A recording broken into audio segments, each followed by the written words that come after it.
Good afternoon, everybody. Welcome to the Israel Brief with me, Rolene Marks, and brought to you, as always, by Lay of the Land, where we take a look at those top stories making headlines in Israel. And we begin with news that Prime Minister Benjamin Netanyahu is slated to speak to Ukrainian President Volodymyr Zelensky by telephone sometime this week. The two are expected to discuss the possibility of Israelis traveling to Oman for the annual Rosh Hashanah pilgrimage. Now, a date or a time of this proposed phone call has yet to be announced. A diplomatic spat broke out over the last couple of weeks as Ukraine threatened to close its borders to Israeli pilgrims, citing this was in retaliation for Israel possibly deporting Ukrainians. Israeli officials have denied this report. Meanwhile, the United States has warned its citizens not to travel to Oman for Rosh Hashanah, citing that it is the site of several Russian missile attacks. The Asian Pacific country of Papua New Guinea has become the fifth country and the first Asian Pacific country to open its embassy in Israel's eternal and undivided capital, Jerusalem.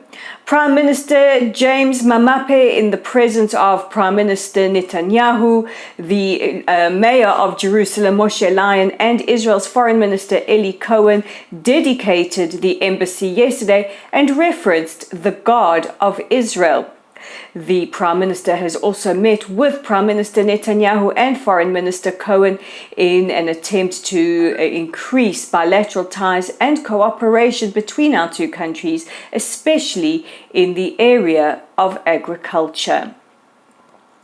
Now, we have been speaking about the road to normalization with the Saudis, and quite a lot has transpired over the last 24 hours. Controversial journalist Thomas Friedman, writing for the New York Times, has addressed President Biden and Mohammed bin Al Saud, the Crown Prince of Saudi Arabia, and has said, do not become the useful idiots of Prime Minister Netanyahu by handing him Saudi Arabian normalization. The US's Secretary of State Antony Blinken, in the meantime, has spoken to both Prime Minister Netanyahu and President Abbas in a bid to shore up support for the possibility of normalization. Now, this comes as a delegation from the US is in Riyadh this week to speak to Saudi officials. And the US officials have said that they have assurances from Palestinian President Mahmoud Abbas that he will not object to normalization and he will not cause any embarrassment. Palestinian approval is quite critical, as it is seen as a possible obstacle to attaining normalization between the Saudis and the State of Israel. It has also been rumored in the Israeli press that Saudi officials have offered Abbas increased aid in exchange for him reining in terror entities in the West Bank and also supporting the possibility of normalization. Should normalization between Israel and the Saudis happen, this will forever change the landscape of the Middle East.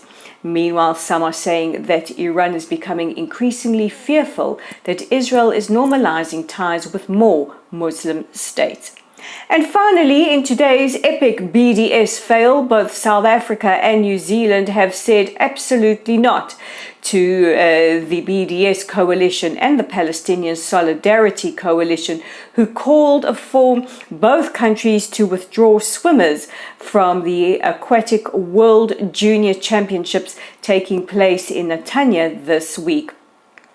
The swim meet has been scheduled between the 4th to the 9th of September, and both countries have happily sent their athletes and refused to comment on calls to withdraw or boycott.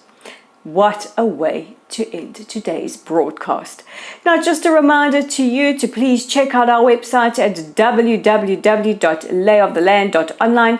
You can take a tour of Rosh Pina with Stephen Schulman. It is also up on our Facebook page at Lottel Site. If you haven't already liked us, followed us, shared us, you guys know what to do. Please do so. Our YouTube channel is at The Israel Brief. Please click on that red subscribe button, and we're on, I don't know, what do you call it these days? X, Twix, Twitter, at Lay of the Land 5. I'm Rolene Marks from a very hot and humid Israel, wishing you all a wonderful rest of your day.